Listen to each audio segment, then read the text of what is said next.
TikTok was banned last night in the United States. It was probably very shocking for people to wake up this morning and have TikTok open, and the message they got was TikTok has been banned in the United States. So a lot of people are wondering why, and we've got some information we're going to share with you. Yeah. So in case you're not familiar with TikTok, it's a social media platform. Some of the competitors are YouTube, Instagram, Facebook. Yes. Yeah. But TikTok was a very popular one. Yeah. So a lot of people were on there, and TikTok is well known for the shorts that it does. The little short videos of, maybe a minute. 60 seconds or less. And they're quick and fast and give a cute little something that people like to watch. So people use that a lot to scroll, and even businesses use it to share information and draw people to their company. Yeah. So there are 170 million users of TikTok, or used to be. Yesterday, there were 170 million users in the United States of TikTok. So there were probably lots of creators. There were, creators that we knew about that had 50,000 followers, and so it was a big deal. People were making some money on it, and it actually helped in the president's re-election. It helped get young people mobilized. Yeah, because if people are on TikTok and then you put your message out on TikTok, people are going to hear it. So that's for sure. Anyway, so what a shock for many people. Although it has been coming, it has been a while in coming, though nobody ever knew if it really would come. This is what happens. Here's the backup. We're going to go through some of this that will give you some information to know why this happened and what the reasoning is for it. Because people are like, if TikTok was banned, what about some of these others? Well, there's not as much concern with those. Yeah. So probably one of the biggest reasons why TikTok was banned was it's owned by a Chinese company, and that is a big thing. When you think about a Chinese company, it doesn't have to necessarily be big, but if the other platforms are owned by the United States and TikTok is owned by China, there could be concerns that would be different with TikTok than with the other platforms. Yeah. So this is January of 2025. In April of 2024, several months ago, Congress made a law that TikTok would either have to be sold to a U.S. company, owned by a U.S. company, or it would have to shut down by January 19, 2025. So, right. But let's go back to why would they do that? So that was already in action, and they were already planning that. Now we want to know why. So there were some concerns of a significant national security risk related to Chinese parent company ByteDance. So TikTok is owned by ByteDance, and ByteDance is a Chinese company. There are reasons that a Chinese company can be of some concern in some areas, and that is because China requires their businesses to be able to give them all the information. So if ByteDance is a Chinese company, they would be required by their Chinese law to give everybody the information. Mm-hmm. And TikTok can keep track of people's location. Do we want the Chinese government knowing where 170 million Americans are at any time?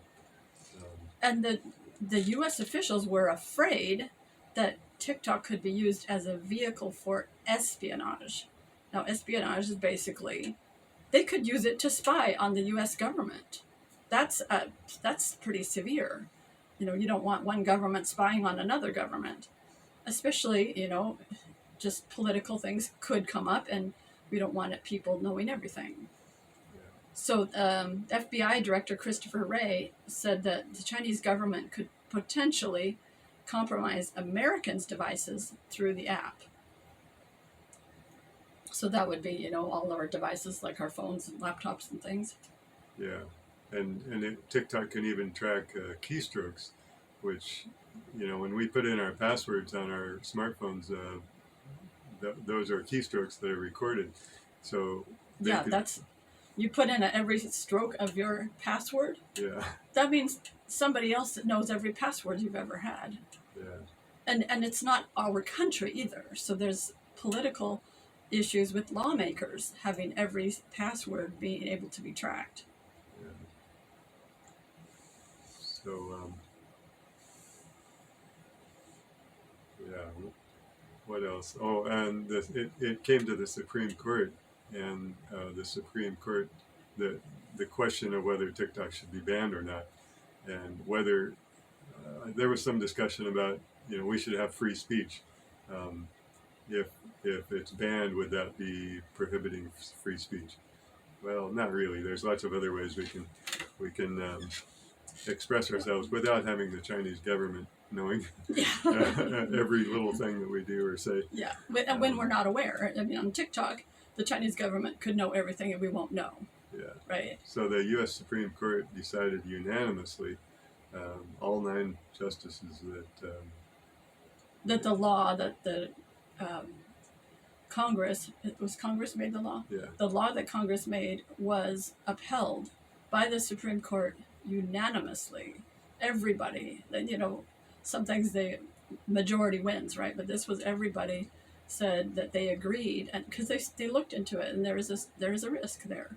That's what they felt. There's a risk, so they upheld it, and they said yes, it's going to be that way. We don't know the date of that decision, but um, and in fairness, TikTok had several months to from April of this past year, so Yeah. less than a year ago. yeah, if they could have sold it, if they could have sold themselves to an American company, TikTok could still be in operation, and they had several months to work that out, but apparently they weren't able to. Right. They had until January 19th. That's today. So, anyway, so they don't want people, so TikTok could track the user's location. So just think about that. If you have TikTok on your phone and you go somewhere, China can know about it, or anybody could know about it. Yeah. And And text messages, it could keep track. yeah, so if you send a message to somebody, if a lawmaker sent a message to somebody, TikTok can keep track of that. And it might not even be while you're on the app, it might be just having the app on the phone. There's a lot we don't fully know, but there is some risk. Yeah. And as he said, tracking the keystrokes, so every stroke you make, including a password, including a phone number, Yeah. any phone records, who you called and when you called them, and again, for all of us, that's not really something I need every single person knowing or every country knowing. But for a lawmaker who might be making decisions about safety, you probably don't want other people knowing all that. Yeah. And another issue that programmers can put a backdoor in the program, and that's a way that someone can come in, can get information, they can get into the records and into the information through a backdoor that people may not even know about, except for a couple programmers.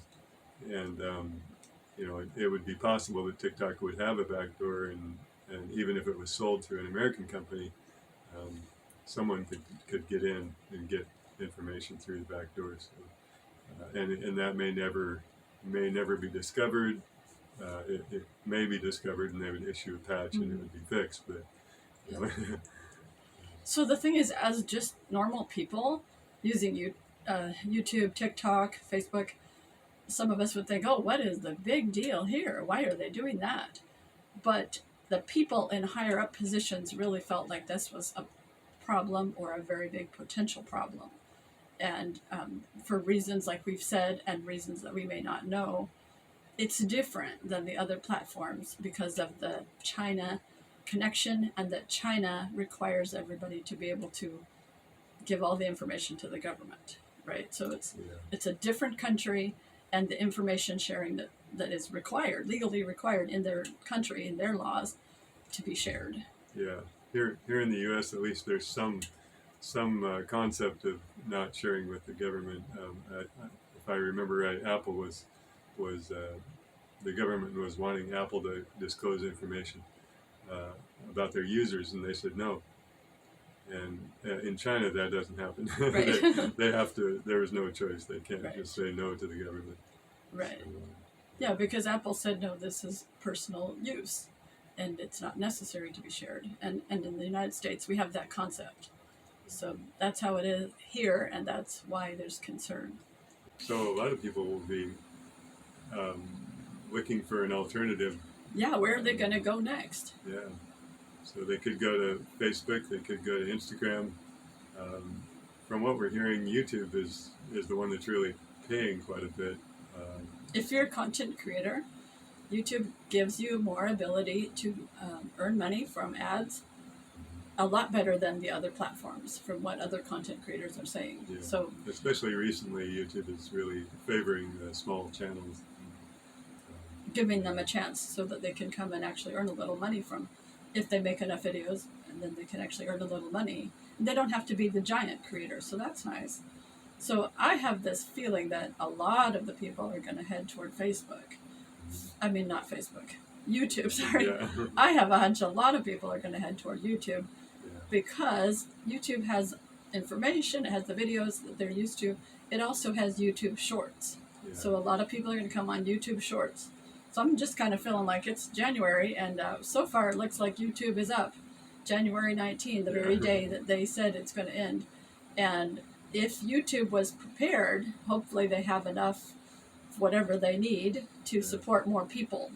And the shorts on YouTube, from what I've heard, the shorts were YouTube's reaction to TikTok, because so the shorts on YouTube are very similar to the videos on YouTube. On TikTok, they're very YouTube Shorts and TikTok were similar. Yeah. So people who are used to that might come to YouTube looking for the same thing. So it's going to be interesting to watch it, but it seems like YouTube will probably grow. Some of the other channels probably will too a little bit, but because of the similarity, they both have the video aspect and the shorts, that it seems like YouTube might grow more. Yeah. We'll see. Yeah.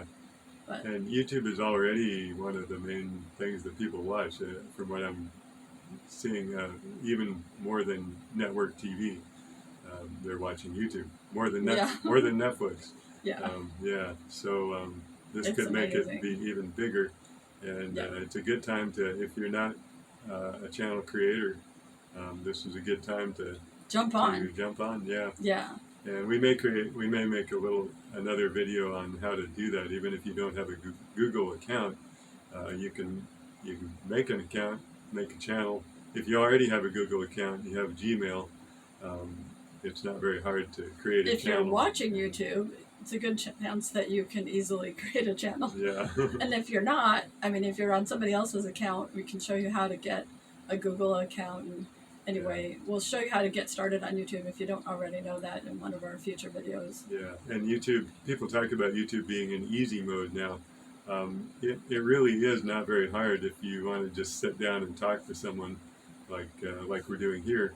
You just record a video and post it, and so it can be a lot easier than it was. You don't have to be a techie person. Yeah. Yeah, a lot easier than it was in the past, and whatever age you are, you have some information and some experience and some life, and people can get on here and have a hope. If you just want, like, you're an artsy person and you want to make a video, you can get on and do that. But maybe you're just a person who likes to, would like to do something and make a little cash on the side.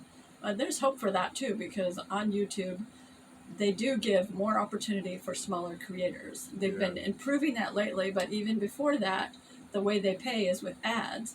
And so if you have a channel that grows just enough to get the monetized, get a certain number of hours and a certain number of subscribers, then they'll give you money for your ads that show up on your videos. Yeah.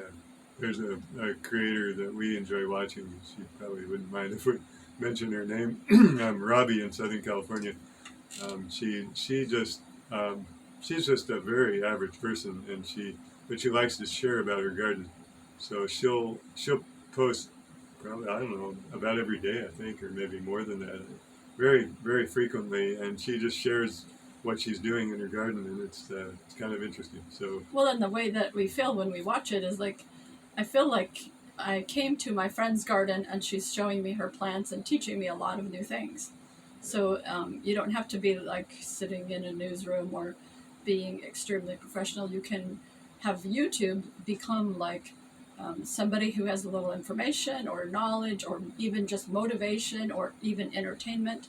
If you have something to share, we watch somebody who is he's 80 and he started a YouTube channel, and we watched one or two of his videos, and he had good information to share and good insight from just having lived a longer life. Yeah. So there's room for people, and it's an exciting time, really, because if more people are coming to YouTube than for YouTube, it's exciting. Yeah. For the loss of TikTok, I'm sure that's got to be devastating. I just can't imagine. You get used to your platform, you know how it works. You plant your little videos, or you watch your little videos, and just the change is going to be a really difficult one. There's some creators who TikTok is probably their main channel, and you know, it's kind of like you've just been fired. Yeah. It would be pretty. Or like it's your way your business advertises itself, and all of a sudden you've lost your advertisement route, and now you have to totally think of a new one. Yeah, and if they have several thousand viewers, followers on TikTok, now they have to start from scratch. So some people have already started to make the change before this point, so they're a little ahead of the game. Because there was news out, you know, not everybody really paid attention or thought about it, but it has been out since that law was passed in April. Yeah. And then at some point it was upheld by the Supreme Court. So there's been awareness that it could happen. I guess people just thought the Chinese company, what was the name of that again? ByteDance. ByteDance. So that the Chinese company ByteDance would actually, you know, maybe make a change, maybe sell it. Who knows? You didn't want to just jump around and think that it's going to end if you don't know. But it didn't look like anything was changing. So some people have had the forewarning, and they've looked into what would be their backup plan. And hopefully that was most people, but we'll see. Going back to this gardener lady, that really doesn't show her face very much. She mostly shows her garden. So, you know, if you don't want to show your face a lot, you don't have to. You can just turn the camera and point it toward your plants and your whatever you're doing in your garden, or whatever hobby you have. She does show her face, but just not all the time. Yeah. So you don't have to feel like you have to sit in front of the camera the whole day. We've done some growing of worms, and there's a channel that we watched, a guy that was growing worms that really didn't know much about how to grow worms, but he started a channel and was posting, and people. He knew more than I did at the beginning. So at first I watched him and I learned, and even if he made a mistake, I still learned. And a lot of people commented and helped him, you know, correct problems that he had. And so and just the other day too, we were watching a young guy that has a channel cooking. He was cooking this time, and he didn't have a clue about how to roast or cook beef and whatever. He just hardly had a clue, so he was asking people, and people were. This was a live one. He did a live, and so there were people that were watching live, and so he would say, "Well, what temperature should I put the oven at?" Yeah. and then people in the chat on the side would say, "Oh, 350," and somebody else would say 350, and he's like, "Okay, I'll set it for 350." Yeah. Then he'd say, like, "How long do I leave it in there?" And they say, "Well, until you see it bubbling, and it should be about 25 minutes." And various things. They were really giving him cooking tips live. So like Tammy was saying, you know, often someone gets on and they know everything and they're explaining. Well, in this case, he didn't know. He almost knew nothing, and people went the other way. People were telling him, giving him advice. But we almost felt like we just kind of joined him in his kitchen, and there we were. And that's kind of an advantage to have that feeling. You know. One thing we were talking about the other day also was that. In many societies, people sit around in the evening or whenever, and families will sit around and talk and share. And in the U.S., that doesn't really happen much nowadays. A lot of people are spending a lot of their time on their devices and online. I heard just recently that the average American spends about half of their waking time online.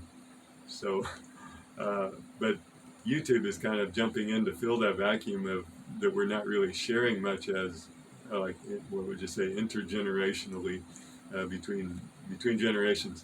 And YouTube is providing a way that older people that have some experience and some wisdom can get on and share, and everybody in the world can view it no matter what their age is. But really, that's also why the style doesn't have to be. There's still room if you are professional and want a professional channel about a professional topic. you can do that. But there's also room for people to get in there and talk like you were talking to a friend and show somebody around your garden or tell somebody about your life experiences, because people want that connection. And when there's less of it with your neighbors, then they want it maybe even in a YouTube video. Yeah, and the live, well, not necessarily live, but the raw, unedited videos like this, uh, there'll be a little gap in ours because we thought we ran out of memory. So there might be a little bit of a switch in the middle, but pretty much, this is just unedited video, and people like that because it's more authentic, more honest, more, yeah, just a very sharing, casual sharing mode. So Okay, so TikTok's gone. This you is a can good try time it. Go to the app and see what it says. Probably you already have. Yeah, Crazy. It's a good time to get on YouTube and So yeah, welcome share. to YouTube. Yeah, we're a little bit new on here too, but we're learning how the new people can get started, and we've got a lot to share on that area. So Right. buy TikTok, and we're sorry, sad about that, but I think that maybe there might be reasons that we aren't all aware of, and if there were concerns, unanimous concerns, then I guess that's how it is for now. For now, there's a But- possibility it could be resurrected, but Yeah, and TikTok, I mean, TikTok is different than YouTube or Facebook or Instagram in the way that TikTok was connected to that Chinese parent company, as we said. So, we start worrying, oh man, are all the companies going to go down? All the social media platforms going to go down? Well, there's no guarantee, but it's less likely because they're not connected to China and Chinese government and Chinese laws that say all of the information has to be shared. So that's a big difference. So we don't have to have as much fear. We don't ever feel completely secure, but we really don't have to have the same level of concern for the other platforms. So yeah, welcome to YouTube.